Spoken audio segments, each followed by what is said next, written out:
The pond near my apartment is always full of geese. There's baby geese that are surrounded by the adult geese, and if you go anywhere near the baby geese, the adult geese will hiss at you, and it's scary. And they're always together. One day, I saw a baby goose all alone in the middle of a grass field. I thought that was strange.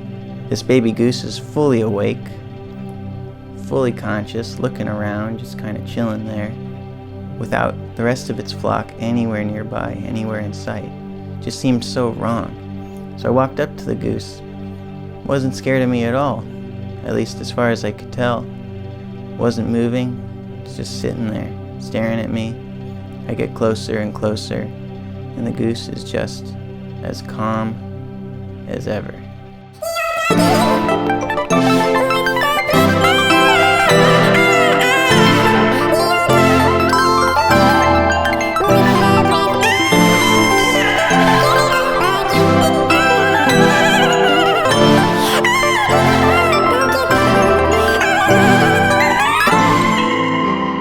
For many years, writing music has been a sort of survival mechanism for me. It's been a way to take all my worst thoughts and worst experiences and gain some semblance of control over them by putting them into a new format through music and then projecting them out in a burst of positivity, and ideally seeing other people take in those bursts of positivity and use them to cope with their own pain.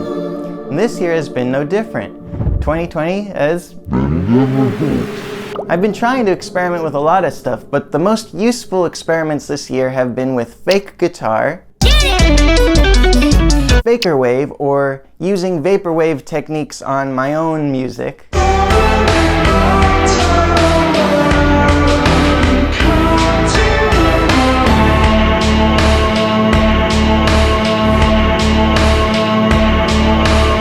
And creative use of gating, as I've demonstrated in a couple videos. Vote Pope Oprah, no Pope Oprah, vote Dope Pope, Deepak Chopra, choke on okra, no Pope Chopra, vote Dope Pope Oprah. And now I want to write a song that uses all three techniques together.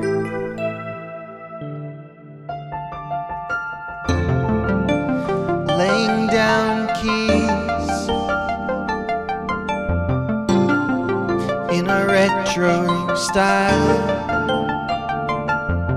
and singing.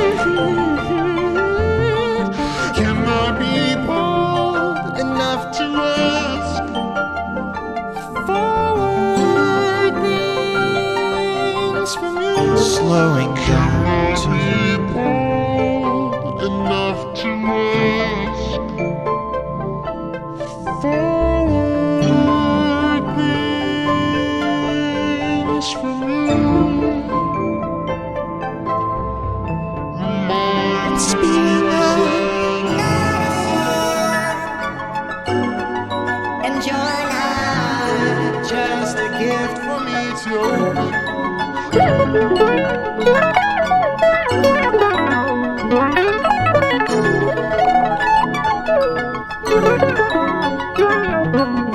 Now for some fun with gating techniques. My good friend and bandmate, That One-Eyed Kid, sent me a performance of him covering a Death Cab for Cutie song.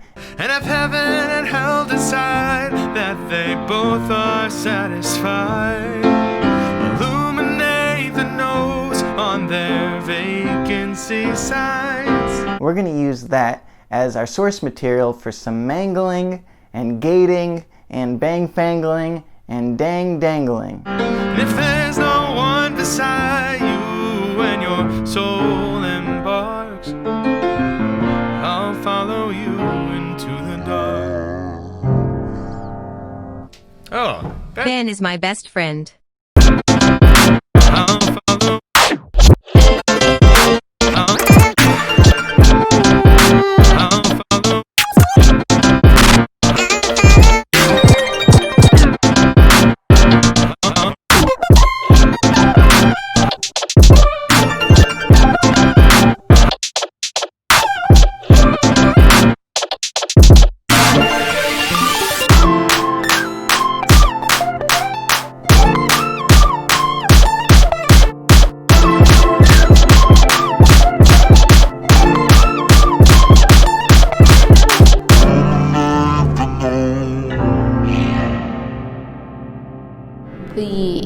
transference of a life experience can happen through a song. Something could happen in my life, I write a song about it, and then someone listens to the song and kind of feels like that thing happened to them, or at least understands the thing with more clarity. So now I'm thinking something's really wrong with this goose. And I look closely and I see it's got a big open wound on its leg. And there are a bunch of flies and maggots feeding on the wound. And because geese don't express pain with their face the way that humans do, I was just unable to read that this goose was probably in horrible pain at the moment. I was very scared. I was just watching a goose get eaten alive out in the sun. So I looked up, what do you do about that? Well, it turns out you can call a wildlife rehabilitation center. So I called the wildlife rehabilitation center, and they said they'd take the goose if we put the goose in a box with a towel and drive him over there in the next 45 minutes.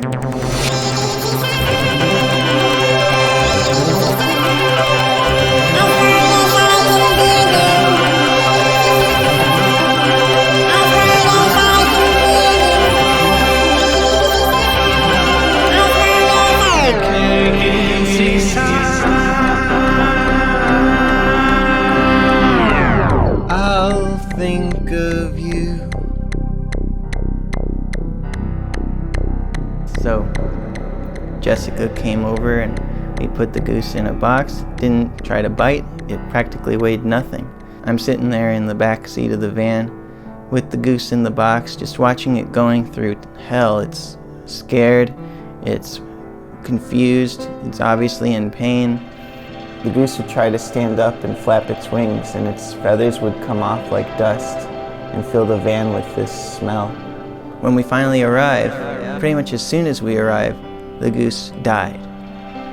I stared into its body looking for any motion or sign of life, but we drove home with no goose, just a few flies that had been feeding on its leg, buzzing around in the van. And it was an intense experience. Geese die all the time. Animals are dying all the time. People are dying all the time. And I don't pay it much mind. But that is, to me, the biggest change between this year and other years, which is that the buffer between me and the pain in the world has shrunk. So now, and I think this is fair, I think this is something that is probably for the best, I feel the weight and reality of all the suffering in the world a little bit more, even when I myself am sitting in a comfortable position. Now, how do we turn that into a song?